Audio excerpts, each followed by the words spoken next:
Hey everybody, it's Jamie here, and today I'm going to be making a variation of a classic Swedish dish called a Jansson's Temptation. And this was recently brought to our attention in the UK by the author, cook, general goddess Nigella Lawson. Now, a classic Jansson's Temptation is essentially layers of chipped potatoes with fried onions, sprats, topped with some breadcrumbs and baked in cream and milk. So when I think of a Jansson's Temptation, I automatically think of that really creamy, luxurious potato gratin, or something along the lines of a dauphinoise. But because I'm completely awkward, I can't actually eat fish. That's a story for another time. So I replaced the salty fish with bacon, and yes, I know, abomination. It is no longer a Jansson's Temptation. So you can call it whatever you want, but it's my take on one of those classic Swedish dishes. So at a glance, we're going to need 2 large onions, 2 slices of stale bread to make breadcrumbs. I'm using bacon, 3 rashers here, but of course you can stick to the original recipe and use sprats if you so wish, or change that completely for something else. You're going to need 1.3 kilograms of potatoes, some parmesan cheese, sea salt flakes, black pepper, and we're going to need 300 mils of double cream, full fat milk, and plenty of butter. So first of all, you're going to take 2 large onions, peel those, halve them, so that we can then get our lovely half moon shaped, thinly sliced onion. I then take my 3 rashers of bacon, and as you can see, I've already chopped these up into small slivers. We're then going to take about 3 tablespoons of butter, start melting that in a pan on quite a high heat, and we're going to add our onions to that. And in with the onions, half moon shaped.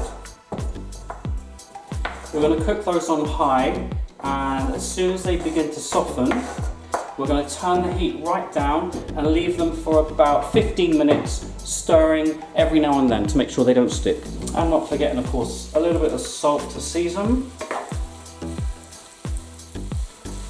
And whilst those onions have started to cook, I've added a very small amount of olive oil to another pan where I'm going to add my bacon.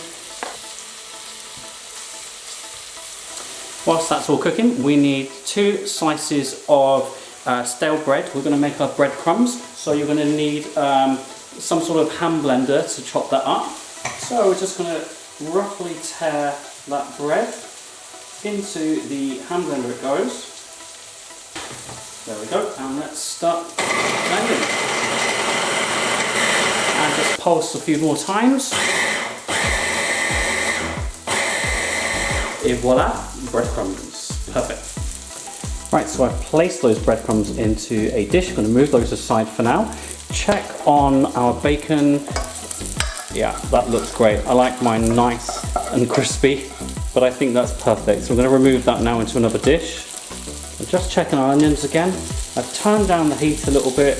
They're now starting to brown, so we need those to cook on a slow heat, probably for another, I'd say another 10 minutes actually for those. And with 10 spare minutes, we are going to peel roughly 1.3 kilograms of potatoes. And with the remaining minutes, I would suggest having a drink of water or something a little bit stronger. Cheers to Sauvignon Blanc. Right, let's get peeling. The wine will still be there afterwards, I hope. And as if by magic, ta-da! And a quick check on our onions. They are softening up beautifully. Look how caramelized those are becoming now. It smells amazing.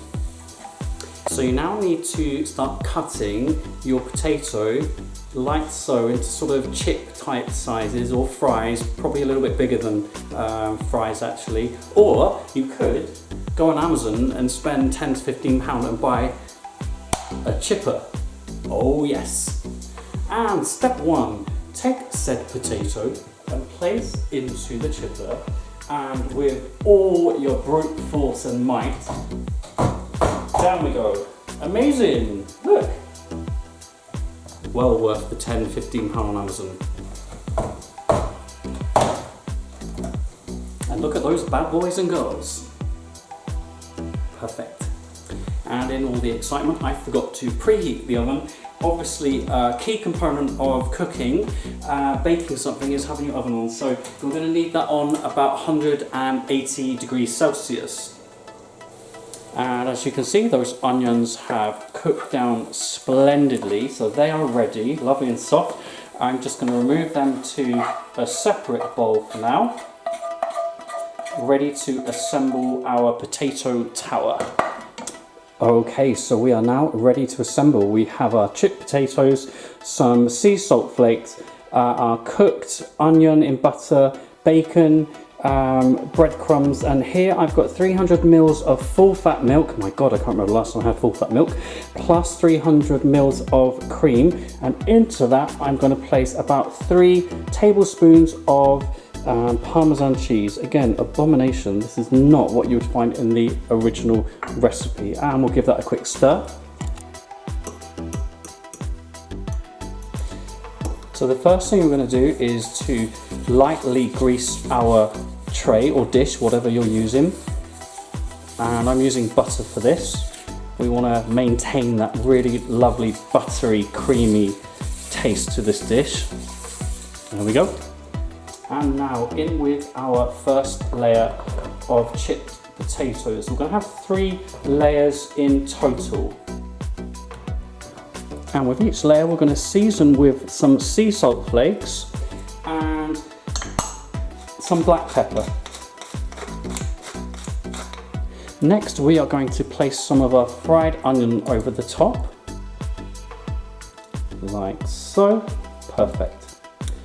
Followed by the abomination that is bacon, or should you wish, sprats, or any other ingredient. I mean, it is you who's going to eat it after all, not the person who wrote the recipe. And just like that, we now repeat the layering process. So more chipped potatoes go onto the top of our onion and bacon in this case, like so. Again, repeat with the seasoning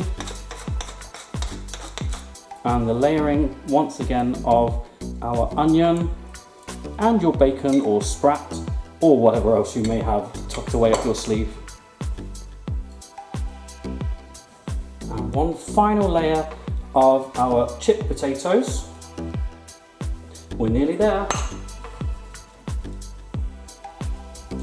And to our layered potatoes, we are going to add our full fat milk, cream, and remember I've added 3 tablespoons of parmesan, which I know is not what you would do in the original recipe, but so what? There we go.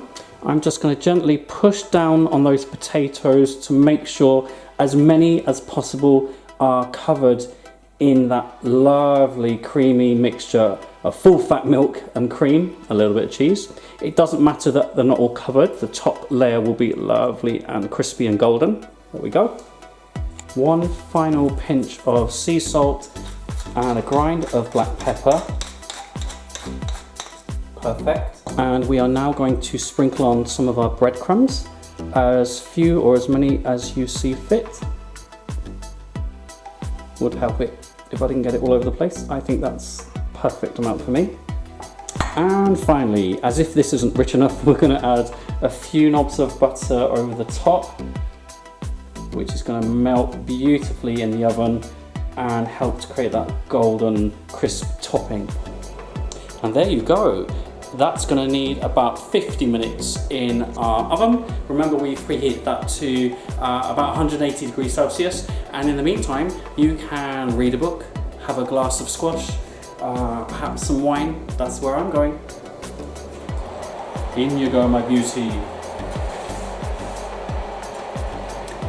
50 minutes and counting. So cheers for now. I better do some washing up actually, it's a right mess. Right, 50 minutes is up. I am not waiting any longer. Let's see how this has turned out. Exciting. Ooh, that looks good. All that we need to do is taste this. Look at that. Yum.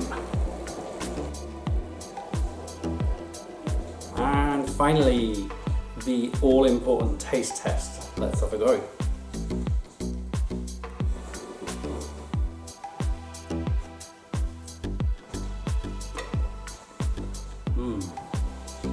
Wow.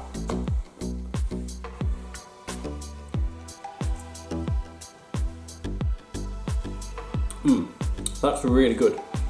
So you've got the sweetness from the onion, it's buttery, creamy, a little bit of saltiness from the bacon, crunch on top. This is a winner. And there you go, that's my version of Nigella's version of the Swedish version of Jansson's Temptation. I'm going to eat mine with some roasted pork and some green vegetables, although quite honestly you could eat that completely on its own and feel very satisfied. Anyway, thank you for watching, cheers, and here's to the next time.